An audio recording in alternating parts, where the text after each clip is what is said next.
Hi hello నమస్తే. ఎలా ఉన్నారు అందరూ? Welcome to the sun tarot. నా పేరు సురేఖ. నేను మీ ముందుకి ఇంకో రీడింగ్తో వచ్చాను. సో ఈ రీడింగ్ ఒక డిఫరెంట్ టాపిక్, నేను ఎప్పుడు చేయలేని టాపిక్ అనమాట.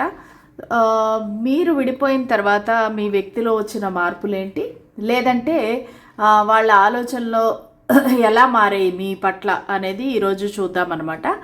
అలాగే నిన్న పెట్టిన వీడియోకి చాలా రకాల డిఫరెంట్ కామెంట్స్ వచ్చాయి. ముఖ్యంగా ఇందులో చెప్పేది ఏంటంటే, నా సింక్రనిసిటీ టారో ఛానల్ యొక్క సబ్స్క్రైబర్, అంటే 2020 నుంచి ఇప్పటి వరకు ఉండే సబ్స్క్రైబర్ అనమాట. ఆమె కొంచెం బ్యాడ్గా నెగిటివ్గా పెట్టింది కామెంట్. ఏంటంటే, దీది ఎప్పుడు కూడా ఇదే స్టోరీ చెప్తున్నారు, ఇదే స్క్రిప్టెడ్, వేరే స్క్రిప్ట్ మార్చండి అనేసి కొంచెం సర్కాస్టిక్గా పెట్టిందనమాట. సో ఫస్ట్ ఆఫ్ ఆల్, ఎవరైతే ఆ అమ్మాయి నాకు కామెంట్ పెట్టిందో ఆ అమ్మాయికి చెప్తున్నాను, ఇది 6 years వరకు నువ్వు ఒక వ్యక్తి గురించి వెయిట్ చేస్తున్నావంటే అసలు దానికి అర్థం లేదు. ఎందుకంటే ఎనర్జీస్ అనేవి ఎప్పుడో డిటాచ్ అయిపోతాయి. ఒక 1 year వెయిట్ చేయొచ్చు, 2 years వెయిట్ చేయొచ్చు, కానీ 6 years నువ్వు వెయిట్ చేస్తున్నావు, ఆ వ్యక్తి మళ్ళీ తిరిగి వస్తారు అంటే అది నీ మూర్ఖత్వం, నీ మూఢనమ్మకం.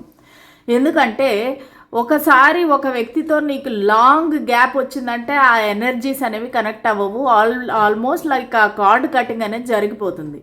సో ఇప్పుడు ఆ వ్యక్తి తన జీవితంలో మూవ్ ఆన్ అయిపోయారు. సో నువ్వు కూడా నీ జీవితంలో మూవ్ ఆన్ అయిపోవాలి. అంతేకాని ఆ వ్యక్తి గురించి ఆలోచించుకుంటూ, టారో రీడింగులు చూసుకుంటూ, నీ జీవితాన్ని వేస్ట్ చేసుకుంటూ, పెళ్లి పెటాకులు లేకుండా ఉండిపోతే అది నీకే నష్టము. సో ఇది నేను ప్రతి ఒక్కరికి చెప్తున్నానండి. ఆ అమ్మాయి ఒక్కదానికే కాదు, ప్రతి ఒక్కరికి చెప్తున్నాను. ఇదేంటంటే ఒక మ్యాక్సిమం 2 years అంతకు మించి మీరు వెయిట్ చేస్తున్నారు ఒక వ్యక్తి గురించి అంటే అది మీ ఊహల్లో, మీ మనసులో ఉండే కనెక్షనే కానీ అది రియాలిటీలో వర్కౌట్ అవ్వదు.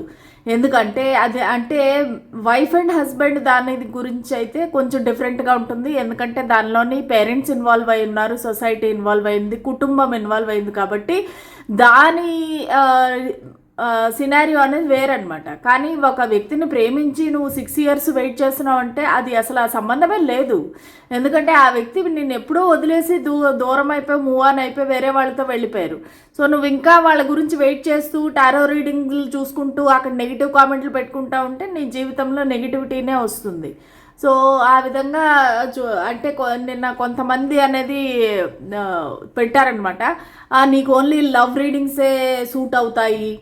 సో ఇట్లాగా అంటే మీరు వేరే రీడింగ్లు చూడాలని మీరు అనుకోవటం లేదు, అంతేగాని నాకు లవ్ రీడింగ్ సూట్ అవుతుంది అని చెప్పడానికి నువ్వెవరమ్మా? సో ఈ విధంగా అందుకే నేను లైవ్ కూడా చేయలేదు. ఎందుకంటే నాకు పాజిటివ్ రెస్పాన్స్ రాకుండా, మీ దగ్గర నుంచి ఏది కూడా నాకు మంచి అనేది రాకపోతే నేను మీకు మంచి చేయాలనుకోను కదా. సో అందుకనే మెంబర్షిప్ అనేది కూడా తీసేస్తున్నాను. ప్లస్ నేను లైవ్ అనేది కూడా చేయను. నా రీడింగ్ ఎవరైతే చూస్తారో వాళ్ళు చూడండి, ఇష్టం లేని వాళ్ళు మీరు ఛానల్ వదిలేసి వెళ్ళిపోవచ్చు. Okay, thank you so much.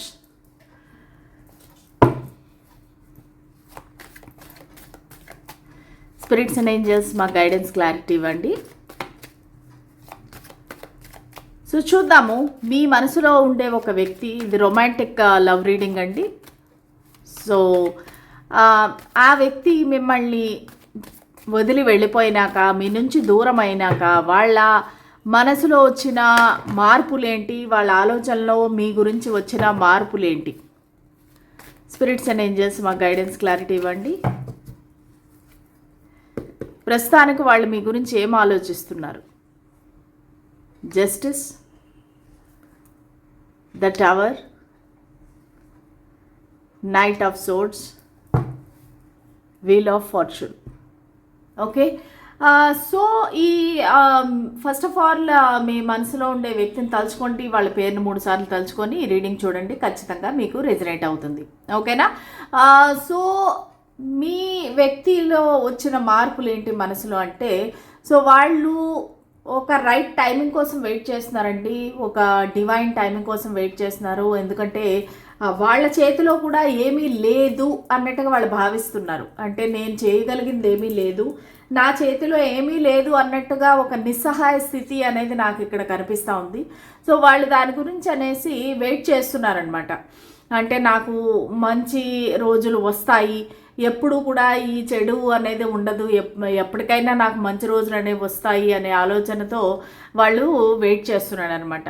So వాళ్ళు న్యాయం గురించి కోరుకుంటున్నారు. నాకు న్యాయం జరగాలి, నా జీవితము ఇలా ఎందుకు అయిపోయింది, నాకు ఈ కనెక్షన్లో న్యాయం కావాలి, ఒక బ్యాలెన్స్ కావాలి అనేది అయితే వాళ్ళు కోరుకుంటున్నారు. వాళ్ళు మీ దగ్గర నుంచి విడిపోయి వాళ్ళే వెళ్ళిపోయి ఉండొచ్చు, వాళ్ళు మిమ్మల్ని బ్లాక్ చేసి ఉండొచ్చు, గోస్ట్ చేసి ఉండొచ్చు. కాకపోతే వాళ్ళు మీరు దూరం అయినాక వాళ్ళ మనసులో అనేది మార్పులు అనేవి రావడం జరిగాయి. ఎందువల్ల జరిగాయి అంటే వాళ్ళ జీవితంలో సడన్గా అనుకోకుండా ఒక విషాదకరమైన సంఘటన అనేది జరిగింది.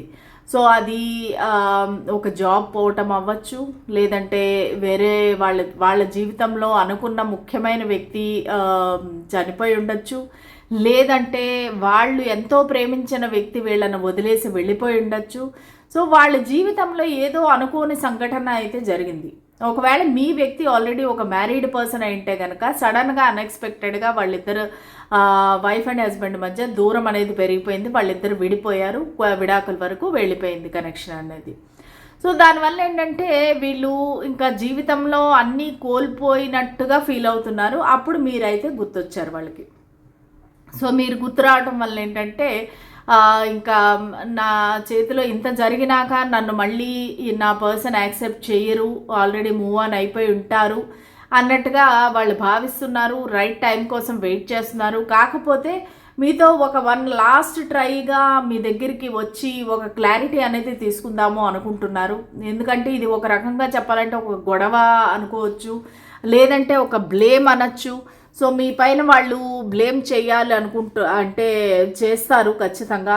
నీ వల్లే మన కనెక్షన్ అనేది విడిపోయింది, నువ్వు ఇలా బిహేవ్ చేయటం వల్లే మన కనెక్షన్ అనేది ఎండ్ అయిపోయింది అన్నట్టుగా మీ పైనే బ్లేమ్ చేయొచ్చు. సో దానికోసం చాలా ఫాస్ట్గా వద్దాము, మీతో ఒకసారి మాట్లాడదాము, మిమ్మల్ని నిలదీసి అడుగుదాము ఎందుకు అలా చేశావు. ఎందుకంటే వాళ్ళ జీవితంలో ఒక పెను తుఫాన్ అనేది నడుస్తూ ఉంది. ఆ పెను తుఫాన్ నుంచి బయటపడాలి అంటే మీరు ఒక్కరే వాళ్ళకి ఒక సేఫ్ జోన్ అని చెప్పొచ్చు. సో దానివల్ల ఏంటంటే మీ దగ్గరికి రావాలి, ఎంత ఫాస్ట్గా వీలుంటే అంత ఫాస్ట్గా మీ దగ్గరికి రావాలి, వచ్చి ఒక క్లారిటీ అనేది తెచ్చుకోవాలి అనేది అయితే వాళ్ళు భావిస్తున్నారు. చాలా ఒక రకంగా ఒక కోపము, ఒక ఇంపేషన్సు, ఒక నిరాశ, ఏమీ చేయలేని పరిస్థితి అన్నట్టుగా నాకు ఈ వ్యక్తి జీవితంలో అనేది కనబడతా ఉంది. కొంతమందికి ఈ వ్యక్తి గురించి ఆల్రెడీ తెలిసి ఉండొచ్చు, వాళ్ళ జీవితంలో ఇంత అల్లకల్లోలం జరుగుతుంది అని కొంతమందికి తెలిసి ఉండొచ్చు. కొంతమందికి అసలు ఏం జరుగుతుంది అనేది కంప్లీట్గా తెలియకుండా పోవచ్చు, ఎందుకంటే గోస్ట్ చేసేసి బ్లాక్ చేసి వెళ్ళిపోయి ఉండొచ్చు మీ వ్యక్తి.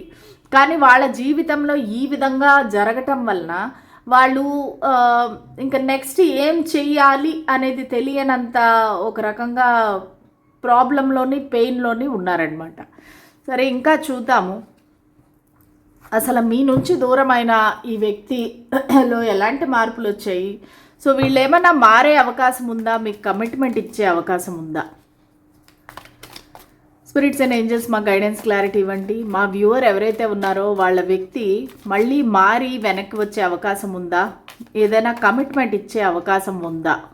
స్పిరిట్స్ అండ్ ఏంజల్స్ మా గైడెన్స్ క్లారిటీ ఇవ్వండి. టెన్షన్ పడద్దండి.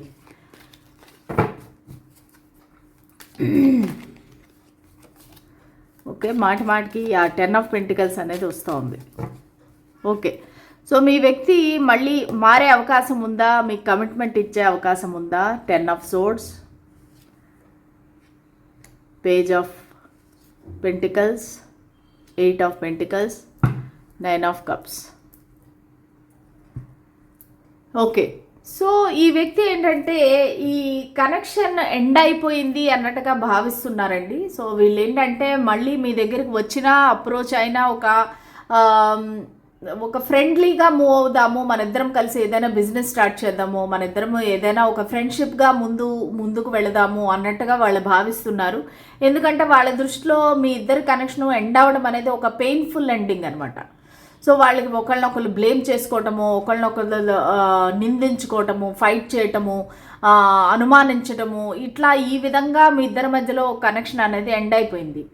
సో దానివల్ల వీళ్ళు ఏమనుకుంటున్నారంటే మెల్లమెల్లగా స్టార్ట్ చేద్దాము ఈ కనెక్షను. అల్టిమేట్గా మీరైతే వాళ్ళ విష్ ఫుల్ఫిల్మెంట్, ఓకే, సో మీరు వాళ్ళకి ఇష్టమైన వ్యక్తి, మేబీ ప్రస్తుతానికి వాళ్ళ ఫీలింగ్స్ అనేవి అంటే మీ నుంచి విడిపోయినప్పుడు వాళ్ళ ఫీలింగ్స్ అనేవి కొంచెం డిఫరెంట్గా ఉండి కోపంతో విడిపోయి ఉండొచ్చు, పంతంతో విడిపోయి ఉండొచ్చు, ఒక ఈగోతో విడిపోయి ఉండొచ్చు. కానీ ప్రస్తుతానికైతే వాళ్ళైతే కంప్లీట్గా మీ గురించి పాజిటివ్గా ఆలోచిస్తున్నారు. వాళ్ళకి మీరు ఒక విష్ ఫుల్ఫిల్మెంట్ 9 ఆఫ్ కప్స్, ఇంకో మీరు ఉంటే కనుక వాళ్ళ జీవితంలో ఇంకేమీ అవసరం లేదు. మీరు ఒక్క పర్సన్ మీరు వాళ్ళ జీవితంలో ఉంటే, మీ సపోర్ట్ అనేది వాళ్ళకి ఉంటే కనుక, సో వాళ్ళు ఖచ్చితంగా వాళ్ళు ముందుకు వెళతారు, వాళ్ళ జీవితం అనేది బాగుపడుతుంది అనే ఆలోచన అయితే వాళ్ళకు ఉంది. సో దానివల్ల ఏంటంటే మీతో మెల్లిమెల్లిగా స్టార్ట్ చేద్దాము, మీతో ఈ కనెక్షన్ ఏదైతే ఉందో అది మెల్లిగా ఒక ఫ్రెండ్షిప్గా స్టార్ట్ చేద్దాము. అలాగే ఒక కష్టపడి ఒక ఫైనాన్షియల్గా ఇద్దరు స్టేబుల్ అవుదాము, అంటే ఇద్దరు కలిసి గ్రో అవుదాము. ఫస్ట్ ఆఫ్ ఆల్ ఇద్దరు కలిసి వర్క్ చేస్తుంటే ఆ ఇంటిమేసీ కానీ, ఈ వ్యక్తికి మీ దగ్గర నుంచి పెద్దగా ఆలోచన ఏమీ లేదండి, ఆశించటం లేదు. మీతో కలిసి ఉంటే చాలు, మీతో ఒక రోజు కలవటము, మాట్లాడడం ఇది ఉంటే చాలు, ఒక ఫ్రెండ్ లాగా, ఒక వెల్ విషర్ లాగా మీరు వాళ్ళ లైఫ్లో ఉంటే చాలు అన్నట్టుగా వాళ్ళు భావిస్తున్నారు. కానీ మీతో కొత్తగా ఈ కనెక్షన్ అనేది స్టార్ట్ చేద్దామంటే ఫ్రెండ్షిప్ లాగా స్టార్ట్ చేద్దాము, మీతో కలిసి ఒక ప్లానింగ్ చేద్దాము, ఒక ఫ్యూచర్ ప్లానింగ్ చేసి మీరిద్దరూ ముందుకు ఎలా వెళ్ళాలి అనేది కష్టపడి ఇద్దరు ముందుకు వెళ్దాము, గ్రో అవుదాము అనే ఆలోచన అయితే వాళ్ళకి ఉంది. సో వాళ్ళ మనసులో ఆల్రెడీ ఇది స్టార్ట్ అయ్యింది. సో ముందుగా మీ దగ్గరికి ఒక క్లారిటీ కోసం వస్తారు, దానివల్ల ఒక ఫైట్ ఆర్గ్యుమెంట్ అవ్వచ్చు. కానీ దాని తర్వాత అయితే ఓకే, జరిగింది ఏదో జరిగింది, మనము లెటస్ బీ ఫ్రెండ్స్, మనం ముందుకు వెళ్దాం, సో చూద్దాము ఫ్యూచర్లో ఎలా జరుగుతుందో అది తర్వాత సంగతి. మన ఇద్దరం కలిసి ఏదైనా ఒక బిజినెస్ స్టార్ట్ చేద్దాము, మన ఇద్దరం ఏదైనా సరే కలిసి ఒక మనీ ఫైనాన్షియల్ స్టెబిలిటీ అనేది తెచ్చుకుందాము అనే ఆలోచనతో మీ దగ్గరికి అయితే రావడం జరుగుతుంది. ఖచ్చితంగా మీది ఎండ్ అయిపోయిన ఈ కనెక్షన్ ఏదైతే ఉందో అది మళ్ళీ ఒక ఫ్రెండ్షిప్గా మారి చిగురించే అవకాశం అయితే ఉంది. So please claim this reading అండి. నా ఛానల్, నా రీడింగ్స్ నచ్చినట్టయితే కనుక please like, share and subscribe to my channel. Thank you so much అండి. God bless you. బాయ్.